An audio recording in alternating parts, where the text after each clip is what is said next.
Shalom, selamat malam Bapak Ibu yang dikasihi Tuhan. Senang sekali kita bisa kembali bertemu di Bible Study Online CK7. Hari ini kita akan mempelajari mengenai ke-10 tulah. Tetapi khusus malam hari ini kita hanya membahas 3 tulah yang terdapat di Keluaran 8. Sebelum kita masuk lebih dalam lagi, mari kita bersama-sama memuji dan menyembah Tuhan, rasakan hadirat-Nya, minta urapan Tuhan, minta lawatan Tuhan terhadap setiap Bapak Ibu yang ada di rumah dan dimanapun kita berada, supaya firman ini boleh menjadi rema bagi hidup kita dan kita benar-benar mengerti apa yang Tuhan ingin sampaikan kepada setiap kita. Mari kita sembah Tuhan. Korea wata shanda karawata sikika. Haleluya. Terima kasih Tuhan. Terima kasih Yesus. Kami tinggikan nama-Mu. Kami puji Engkau Tuhan. Hanya Engkau yang layak. Terima sembah hormat kami selamanya. Korea wata shanda karawata sikika. Korea wata karawata shikika. Haleluya. Kau sungguh indah tiada taranya, sungguh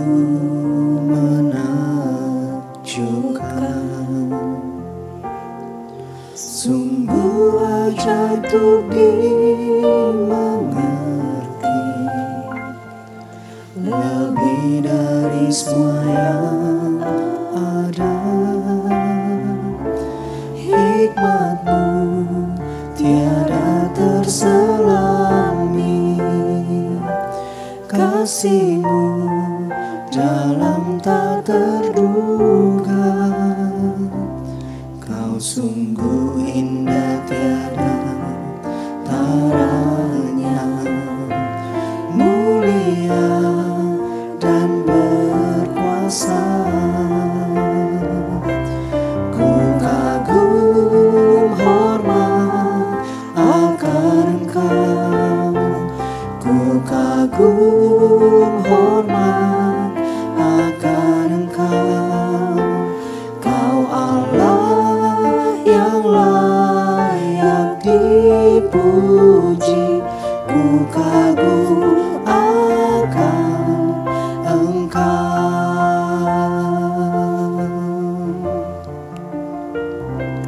Kau sungguh indah tiada taranya, sungguh menakjubkan,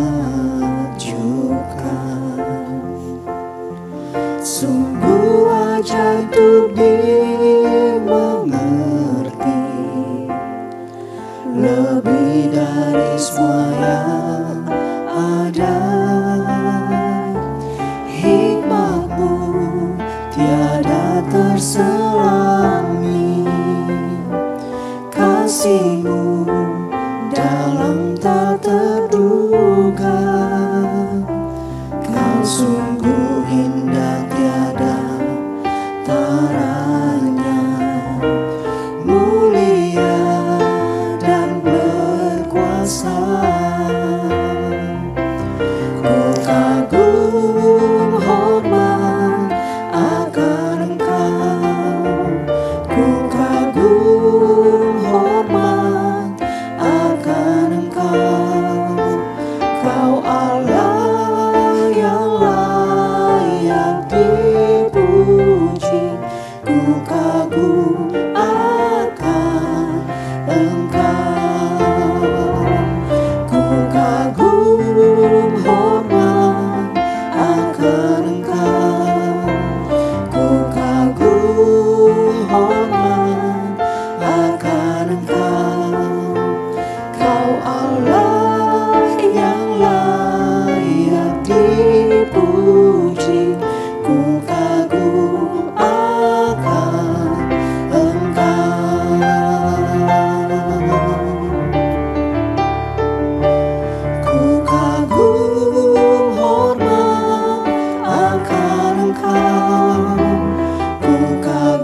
Koryawata Shanda Karawata Shanda Karawata Karawata Sikeka. Engkau Allah yang luar biasa, Engkau Allah yang hebat, namamu indah Yesus. Haleluya. Koryawata Karawata Karawata Karawata Sikeka. Kami sembah Engkau. Koryawata Shanda Karawata Shikeka Karyawata Sikeka Karyawata Shanda. Koryawata Karawata Karawata Sikeka. Ku beri kemuliaan dan hormat. Ku angkat suara pujian, ku agungkan namamu. Ku beri kemuliaan dan hormat. Ku angkat suara pujian, ku agungkan namamu. Sebab kau besar, perbuatanmu ajaib, tiada seperti Engkau, tiada seperti Engkau. Sebab kau besar, perbuatanmu ajaib, tiada seperti Engkau, tiada seperti Engkau.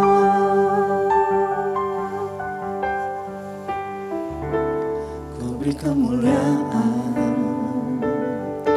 dan hormat. Ku angkat suara pujian, ku agungkan namamu. Ku beri kemuliaan dan hormat. Ku angkat suara pujian, ku agungkan namamu. Sebab kau besar, perbuatanmu ajaib, tiada seperti Engkau, tiada seperti Engkau. Sebab kau besar, perbuatanmu ajaib, tiada seperti Engkau, tiada seperti Engkau. Sebab kau besar, perbuatanmu ajaib, tiada seperti Engkau, tiada seperti Engkau. Sebab kau besar, perbuatanmu ajaib, tiada seperti Engkau, tiada seperti Engkau. Haleluya. Sebab kau Yes, besar, Jesus.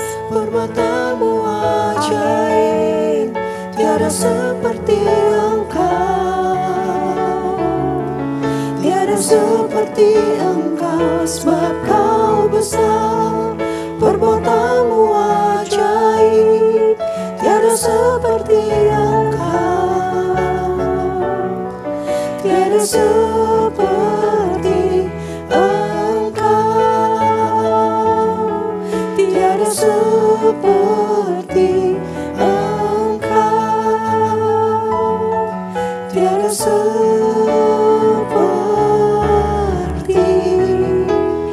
Engkau. Haleluya. Berikan kemuliaan bagi Tuhan, berikan kemuliaan bagi Tuhan. Sebab Engkau besar Tuhan, perbuatanmu ajaib dalam setiap kehidupan kami. Engkau Allah yang perkasa, Engkau Allah yang heran, Engkau Allah yang sangat luar biasa. Terima kasih Tuhan, terima kasih. Tidak ada Allah yang seperti Engkau. Terima kasih Bapa, kami bangga punya Allah seperti-Mu ya Tuhan. Kami bangga punya Tuhan Yesus, Juru Selamat kami yang hidup, yang telah mati, bangkit, bahkan naik ke surga untuk menyediakan tempat bagi kami semua. Terima kasih Tuhan, terima kasih. Bapak, berbicaralah. Berbicaralah pada malam hari ini Tuhan, dalam Bible Study online CK7 ini Tuhan, kepada setiap umat-Mu, kepada setiap jemaat-Mu. Kami yang begitu rindu, kami yang begitu haus dan lapar akan kebenaran firman-Mu. Kami mau Tuhan belajar sedikit tentang kebenaran firman-Mu. Bahkan kami gak mau cuma belajar, tapi kami mau menghidupi firman Tuhan ini. Supaya iman kami bertumbuh, hidup kami diubahkan, dan kami boleh memiliki karakter-karakter seperti Engkau. Terima kasih Tuhan. Berbicaralah kepada setiap kami. Urapi setiap kami Tuhan. Urapi jemaat-Mu dimanapun mereka berada.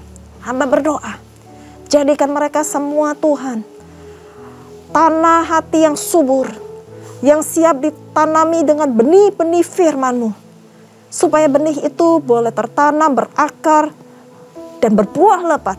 Itu semuanya untuk hormat kemuliaan nama-Mu. Hamba juga berdoa Tuhan, Engkau urapi hamba Tuhan. Dengan segala keterbatasan hamba, Engkau tahu Tuhan kekurangan kemampuan hamba. Tetapi hamba percaya melalui urapan-Mu, hamba dimampukan untuk menyampaikan setiap kebenaran firman-Mu. Bersabdalah Tuhan, karena kami siap mendengarkan. Hanya di dalam nama Tuhan Yesus kami berdoa dan bersyukur. Mari kita semuanya yang siap menerima kebenaran firman Tuhan dan belajar mengenai apa yang menjadi hati Tuhan, sama-sama katakan amin.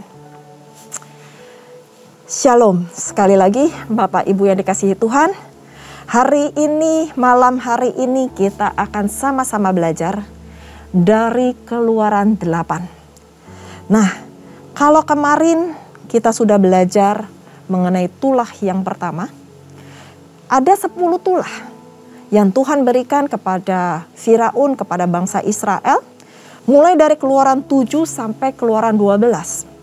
Hari ini kita akan mengupas khusus dalam Keluaran 8 mengenai 3 tulah dari ke-10 tulah. Nah, kalau yang kemarin adalah air menjadi darah dan menewaskan ikan-ikan semuanya dan semua kehidupan yang di dalam air yang ada di Sungai Nil, maka hari ini kita akan membahas tulah kedua, yaitu nyamuk, katak, tulah ketiga nyamuk, tulah keempat lalat pikat, tulah kedua katak, tulah ketiga nyamuk, dan tulah keempat lalat pikat.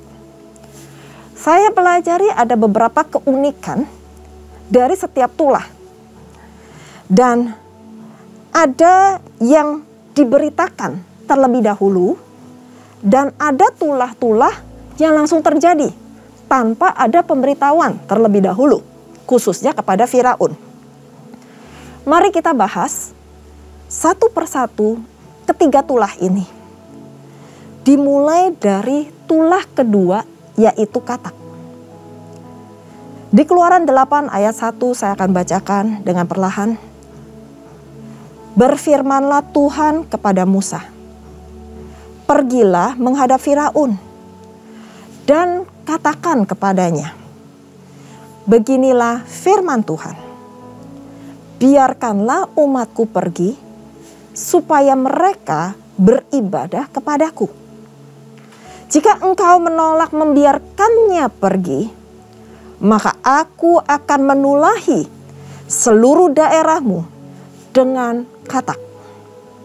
Ayat 3 dikatakan, katak-katak akan mengeriap dalam Sungai Nil, lalu naik dan masuk ke dalam istanamu dan kamar tidurmu, ya, sampai ke dalam tempat tidurmu, ke dalam rumah pegawai-pegawaimu dan rakyatmu, bahkan ke dalam pembakaran rotimu, serta ke dalam tempat adonanmu. Ayat 4 mengatakan bahwa katak-katak itu akan naik memanjati engkau, memanjati rakyatmu, dan segala pegawaimu. Kalau kita bahas dalam Keluaran 8 tulah kedua, yaitu katak. Pada tulah kedua, Tuhan berfirman terlebih dahulu kepada Musa supaya diberitahukan kepada Firaun bahwa akan adanya katak-katak yang memenuhi seluruh negeri Mesir. Kenapa hal itu terjadi? Karena Firaun telah menolak untuk melepaskan orang Israel keluar dari tanah Mesir. Harun melakukannya dengan mengulurkan tangannya ke atas negerinya. Dan bermuncullah katak-katak dalam jumlah yang sangat besar. Mulai dari dalam sungai Nil dan akhirnya memenuhi negeri Mesir. Saya bayangin itu sangat mengerikan Bapak Ibu sekalian.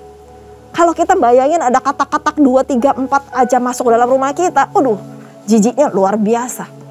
Apalagi kalau ini masuk menyerang ya. Bukan cuma masuk biasa tapi menyerang begitu banyaknya, luar biasa. Sampai ke kamar tidur, sampai ke atas ranjang, sampai di tempat adonan pembakaran roti kita. Dan bahkan dia itu naik ke atas tubuh kita. Penuh dengan katak.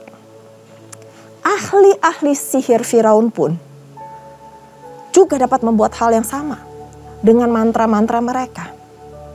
Akan tetapi, tulah ini berhenti setelah Musa meminta kepada Tuhan untuk melenyapkan katak-katak ini.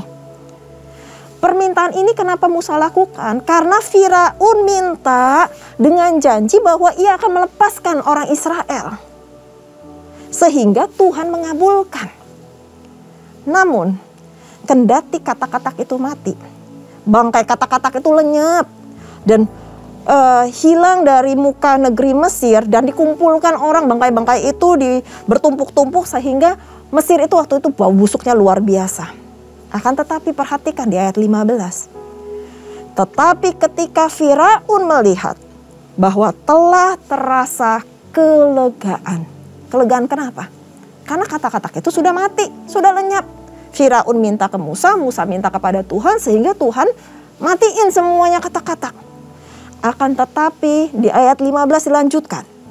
Ia tetap berkeras hati dan tidak mau mendengarkan mereka keduanya seperti yang telah difirmankan Tuhan. Di sini kita belajar bahwa Tuhan masih mengeraskan hati Firaun. Meskipun Firaun udah bilang, iya saya akan melepaskan bangsa Israel untuk keluar, untuk beribadah kepada Tuhannya. Akan tetapi, dia lalai menepati janjinya. Dia karena udah merasa lega, dia tetap mengeraskan hatinya. Bahwa dia tidak mendengarkan apa yang Tuhan telah firmankan melalui Musa dan Harun. Sehingga terjadilah tulah ketiga, yaitu nyamuk. Mari kita baca sama-sama. Di perikop ini gak terlalu panjang, hanya dari ayat 16 sampai ayat 19. Mari kita baca tuntaskan, karena ada beberapa hal yang menarik di sini. Di ayat 16 dikatakan, berfirmanlah Tuhan kepada Musa, katakanlah kepada Harun, ulurkanlah tongkatmu dan pukulkanlah itu ke debu tanah. Maka debu itu akan menjadi nyamuk di seluruh tanah Mesir. Lalu mereka berbuat demikian. Harun mengulurkan tangannya dengan tongkatnya dan memukulkannya ke debu tanah. Maka nyamuk-nyamuk itu hingga pada manusia dan pada binatang. Segala debu tanah menjadi nyamuk di seluruh tanah Mesir. Para ahli pun membuat yang demikian juga dengan ilmu-ilmu mantranya untuk mengadakan nyamuk-nyamuk. Tetapi mereka tidak dapat. Demikianlah nyamuk-nyamuk itu hingga pada manusia dan pada binatang. Ayat 19 sangat menarik. Lalu berkatalah para ahli itu, yaitu ahli-ahli sihir kepada Firaun, inilah tangan Allah. Garis bawahi bahwa ahli sihir itu mengatakan ini adalah tangan Allah itu sendiri. Tetapi hati Firaun berkeras dan ia tidak mau mendengarkan mereka seperti yang telah difirmankan Tuhan. Bapak Ibu bayangkan bahwa Mesir itu adalah bangsa tanah yang penuh dengan debu. Pada saat Tuhan berfirman kepada Musa, dan Musa disuruh katakan kepada Harun, pukulkanlah tongkatmu itu ke debu tanah. Dan debu itu akan menjadi nyamuk. Betapa banyaknya nyamuk yang akan berterbangan memenuhi seluruh negeri itu. Tuhan memberikan tulah ini tanpa peringatan terlebih dahulu. Kenapa hal itu terjadi? Karena itu sebagai hukuman atau teguran yang sangat keras kepada Firaun. Telah lalai menepati janjinya kepada tulah yang kedua, yaitu katak. Pada saat Firaun bilang, minta Tuhan untuk menghentikan tulah kedua, tulah katak itu. Lalu dia janji akan melepaskan bangsa Israel. Tetapi dia tidak melakukan hal tersebut. Sehingga terjadilah tulah ketiga tanpa peringatan terlebih dahulu. Ahli-ahli sihir Firaun juga mencoba untuk melakukan hal yang sama. Tetapi mereka tidak dapat melakukannya. Tulah ini dimaksudkan oleh Tuhan untuk memperingati Firaun bahwa tidak ada kuasa yang lebih hebat yang dapat menyamai kekuasaan dari Tuhan Allah kita. Sekalipun dengan sihir dan mantra-mantra. Dan bahkan yang tadi saya garis bawahi, ahli-ahli sihir itu pun menyatakan kepada Firaun bahwa ini tangan Allah. Namun Firaun tetap berkeras hati dan selanjutnya tidak diceritakan dalam Alkitab bagaimana tulah itu berhenti atau apakah tulah itu masih berlanjut. Tetapi kita masuk ke dalam tulah keempat, yaitu lalat pikat. Saya akan bacakan sedikit dari perikop lalat pikat ini.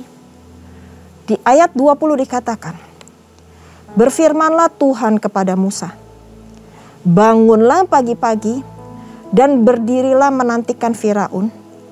Pada waktu biasanya ia keluar ke sungai, dan katakanlah kepadanya, beginilah firman Tuhan. Biarkanlah umatku pergi, supaya mereka beribadah kepadaku. Sebab jika engkau tidak membiarkan umatku itu pergi, maka aku akan melepaskan pikat terhadap engkau, terhadap pegawai-pegawaimu, rakyatmu, dan rumah-rumahmu.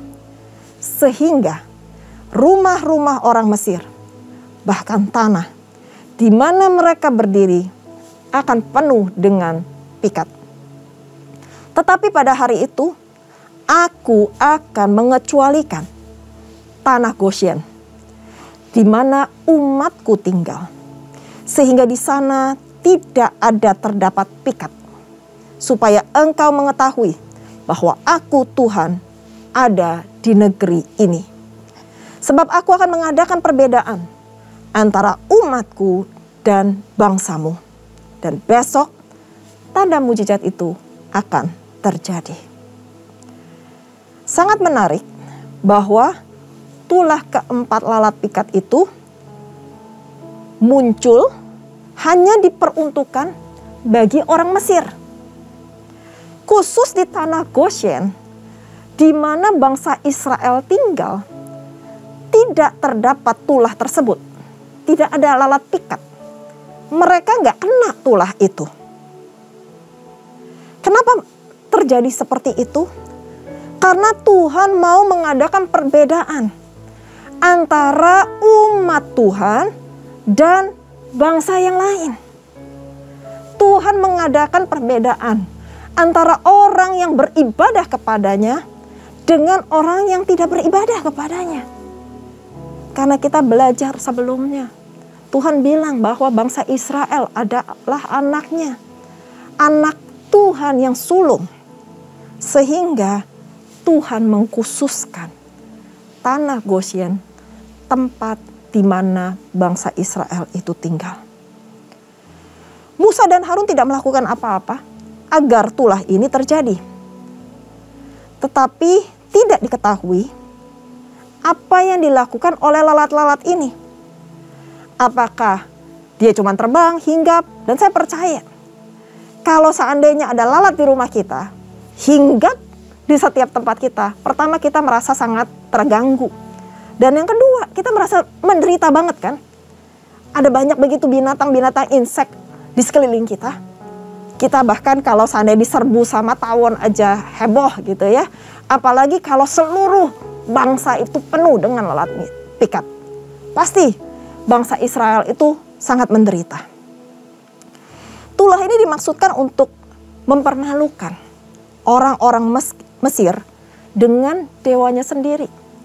Karena ternyata dewa lalat atau yang disebut Beelzebul itu adalah salah satu dewa yang dipuja oleh bangsa Israel. Dewa lalat itu sering juga dianggap sebagai dewa kesuburan atau dewa kelimpahan. Sehingga Tuhan sengaja memakai lalat itu untuk menyerang bangsa Mesir dengan kehadirannya yang sangat mengganggu itu tersebut. Tuhan memakai simbol dewa orang Mesir itu untuk menyiksa orang Mesir. Tuhan hendak menyatakan kepada mereka bahwa tidak dapat bergantung kepada dewa-dewa mereka. Dan dewa-dewa itu tidak dapat menyelamatkan diri dari tulah Tuhan. Tuhan berhenti dengan tulah tersebut karena Firaun minta lagi kepada Musa untuk menghentikan lalat-lalat tersebut. Dengan jaminan bangsa Israel boleh keluar, pergi ke padang gurun yang 3 hari perjalanan jauhnya untuk mempersembahkan korban kepada Allah. Musa minta kepada Tuhan untuk menghentikan, dan Tuhan Allah mengabulkan, menghentikan tulah tersebut. Akan tetapi, lihat apa yang terjadi lagi. Firaun melanggar janjinya.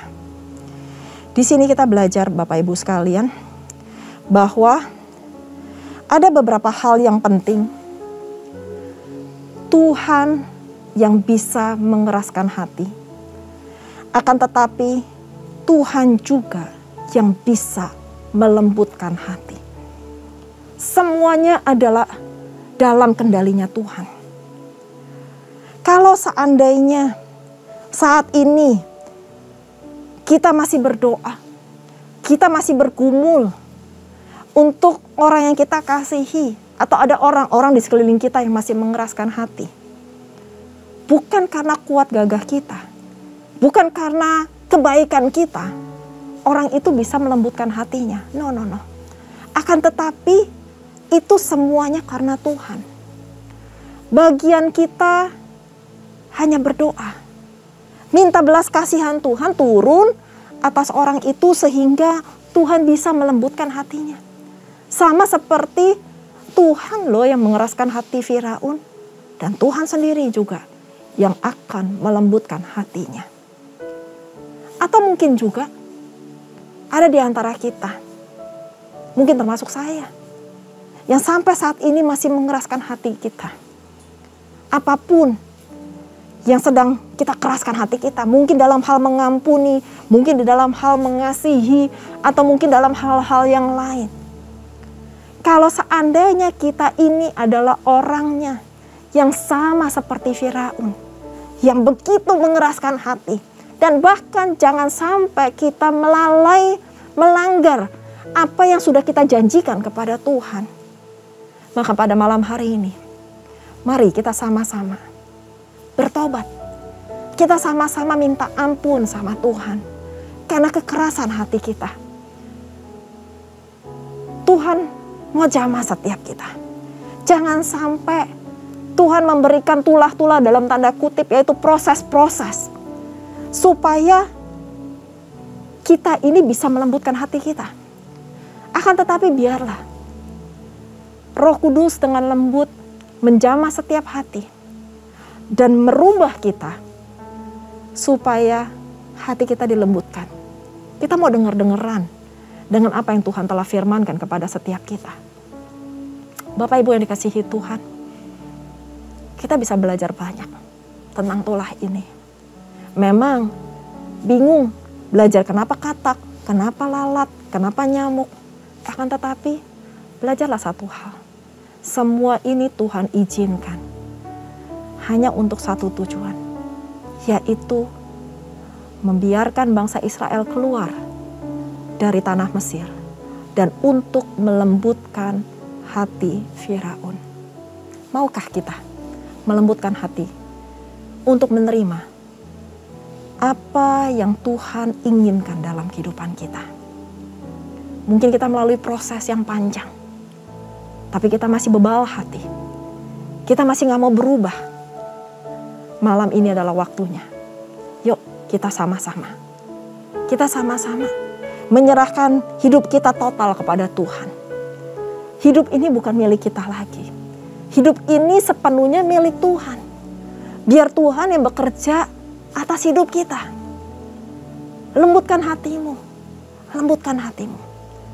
Biar Tuhan yang menjamah setiap hati pada malam hari ini.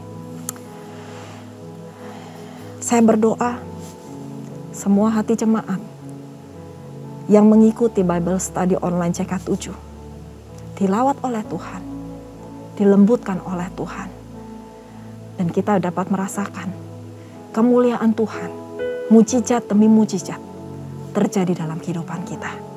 Mari kita berdoa. Koryawata shanda karawata sikeka karyawata sikeka. Koryawata shanda karawata sikeka. Hadirat-Mu memenuhi kami semua Tuhan. Hadirat-Mu Yesus. Hadirat-Mu Tuhan.